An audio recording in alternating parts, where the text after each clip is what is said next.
Justice চাই বলছেন না, না বলে বলছেন বারবার বিয়ে করব আমি, এটাতে আজাদি। 4-5 বার বিয়ে করব, তাতে নাকি আজাদি। কে আমার কাছে আসবে সেই কথা বলবো আমি, এটাতে আজাদি। মনুবাদছে আজাদি, এমনকি গো সংরক্ষণ সেটার থেকেও নাকি তারা আজাদি চাইছেন। কিছু কিছু জায়গায়, কিছু ইউনিভার্সিটিতে যারা ভারত তেরে টুকরে হোঙ্গে আজাদি আজাদি স্লোগান দিত, তারা বোধ করি বিয়েও করেছে, তাদের নিশ্চয়ই কিছু সন্তানও হয়েছে, বা তাদের পরিবারদের যে 2-1 ভালো টালো বাসেন, তারা হঠাৎ করে জাস্টিস চাই বলছেন না, না বলে বলছেন বারবার বিয়ে করব আমি, এটাতে আজাদি। 4-5 বার বিয়ে করব, তাতে নাকি আজাদি। কে আমার কাছে আসবে সেই কথা বলবো আমি, এটাতে আজাদি। মনুবাদছে আজাদি, এমনকি গো সংরক্ষণ সেটার থেকেও নাকি তারা আজাদি চাইছেন। তারা কোন দেশের মানুষ আমি জানি না। আমি সবাইকে বলবো, বাংলাদেশের বর্ডার দিয়ে বাংলাদেশে অশান্তি হওয়ার পরে কিছু লোক আমাদের পশ্চিমবঙ্গে ঢুকে পড়ে তৃণমূলের কাছ থেকে ভোটার কার্ড নিয়ে পশ্চিমবঙ্গে বিভিন্ন কথা বলে বেড়াচ্ছে। তারা বিভিন্ন দলে ঢুকতে গিয়ে বিভিন্ন স্লোগান দিচ্ছে। আমার বিশ্বাস, যারা এই ভারত বিরোধী, যারা এই সনাতন বিরোধী, যারা এই খুনি জোচ্চোর বিরোধী স্লোগান না দিয়ে এই সব স্লোগান দিচ্ছেন, তাদের থেকে একটু সাবধানে থাকবেন। তারা আর যাই হোক, তারা এই আরজি করে যে নির্যাতিতা বোন, যাকে পরিকল্পিত খুন এবং শারীরিক অত্যাচার করে মারা হয়েছে, তার বিচার চাইছেন না। তারা নিরপেক্ষ আন্দোলনকে কোনো রাজনৈতিক বা কোনো ক্ষতিকারক রং লাগিয়ে গুলিয়ে দিতে চাইছে, এবং যাতে তৃণমূলের সুবিধা হয়, এই তো রাজনীতি করতে এসছে নিরপেক্ষ মিছিলে।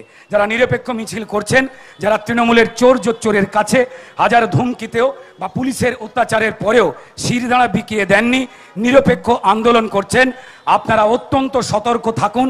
আপনাদের নিরপেক্ষ মিছিলে সে যদি ভারতীয় জনতা পার্টির হয়ে আমাদেরও কেউ ঢুকে পড়ে ভারত মাতা কি জয় বা বিজেপি জিন্দাবাদ বলে, তাদেরকেও যেমন প্রণাম করে ওই মিছিল থেকে সরিয়ে দেবেন, ঠিক তেমন যারা আজাদি আজাদি বলে আসলে খুনিদের বিরুদ্ধে প্রমাণ দিচ্ছেন না, তাদেরকেও জড়হাত করে প্রণাম করে ওই মিছিল থেকে সরিয়ে দেবেন। নালে মমতা বন্দ্যোপাধ্যায়ের বলা সুবিধা হয়ে যাবে, ওই মিছিল রাজনৈতিক, ওই মিছিল ওদের। আর আসলে এরা প্রতিবাদের নাম করে আপনাদের মধ্যে ভিড়ে গিয়ে এই ডাক্তারদের মিছিল বা সাধারণ মানুষের যে প্রতিবাদ মিছিল, সেটাকে ভেস্তে দিতে চাইছে, যাতে মমতা বন্দ্যোপাধ্যায় আবার আপনার ঘাড়ে চেপে বসে আরো কয়েক বছর আপনি, আপনার সন্তান, আপনার মা, আপনার মেয়ের রক্ত চুষে খেতে পারে। এই বিষয়ে সতর্ক থাকবেন। ধন্যবাদ।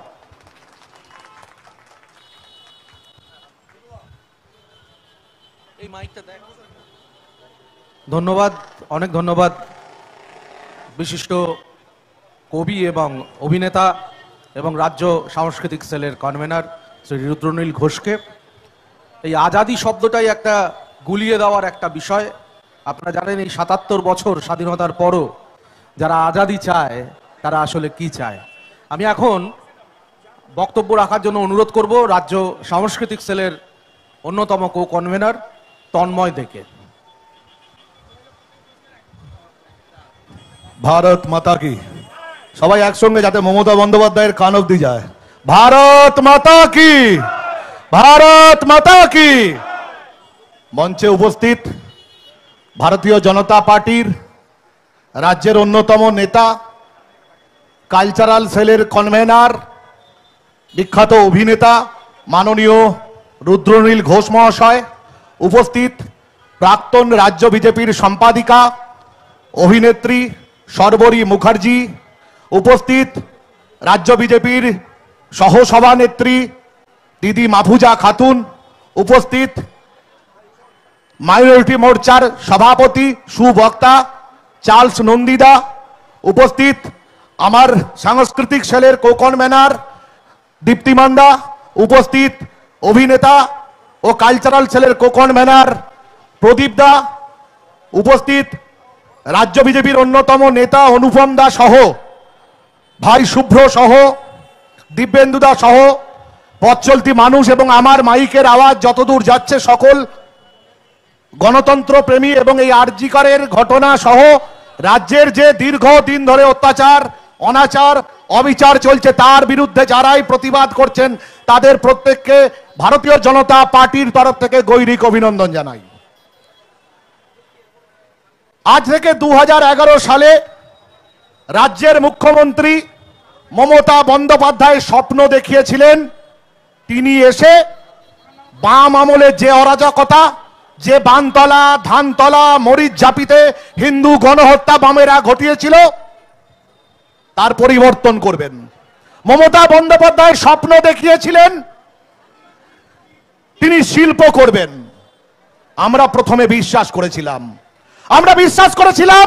মমতা বন্দ্যোপাধ্যায় শিল্প করেছেন।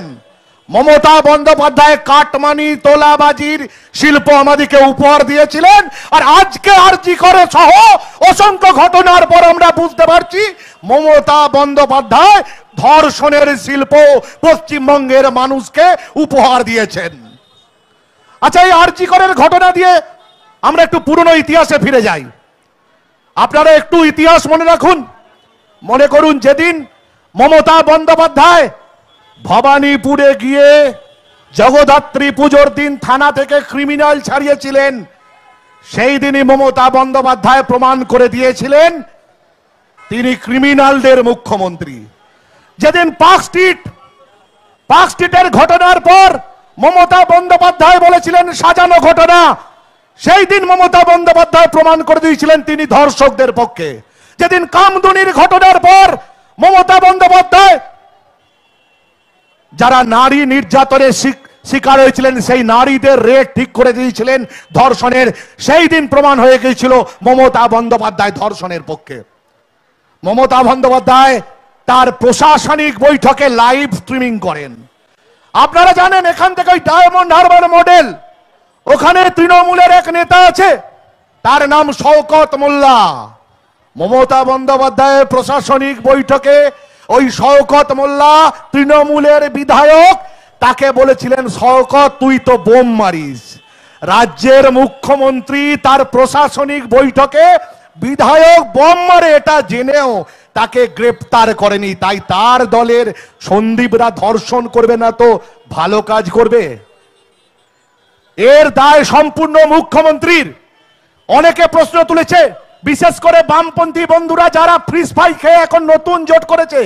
কিছুক্ষণ আগে আমাদের পূর্ববর্তী বক্তা রুদ্রনীল ঘোষ বললেন আজাদি। কিসের আজাদি? কোনো আজাদি হবে না। ভারতবর্ষে কোনো আজাদি হবে না। ভারত এমনি আজাদ। কাশ্মীর বঙ্গে আজাদির স্লোগান যারা দিয়েছিল তাদেরকে ঠান্ডা করে দিয়েছে সেনাবাহিনী। তাই কোনো আজাদি হবে না। এখানে শুধু ভারত মাতার জয় হবে। এখানে জয় বাংলা স্লোগান চলবে না, কারণ বাংলাদেশে জয় বাংলা স্লোগান দিয়ে হিন্দুদের বাড়ি ঘর জ্বালিয়ে দেওয়া হয়েছে। তাই কোনো জয় বাংলা স্লোগান এখানে চলবে না। এটা পশ্চিমবঙ্গ, শ্যামা প্রসাদ মুখার্জির জন্য আমরা এই পশ্চিমবঙ্গ পেয়েছি। তাই আজাদির স্লোগান নয়। আরজি করের পিছনে সিবিআই যে সেই প্রমাণ লুটের কারিগরকে, প্রমাণ লুটের কারিগর পুলিশ মন্ত্রী তথা স্বাস্থ্যমন্ত্রী। আমাদের মধ্যে আমাদের রাজ্যের অন্যতম নেতা দীপক দা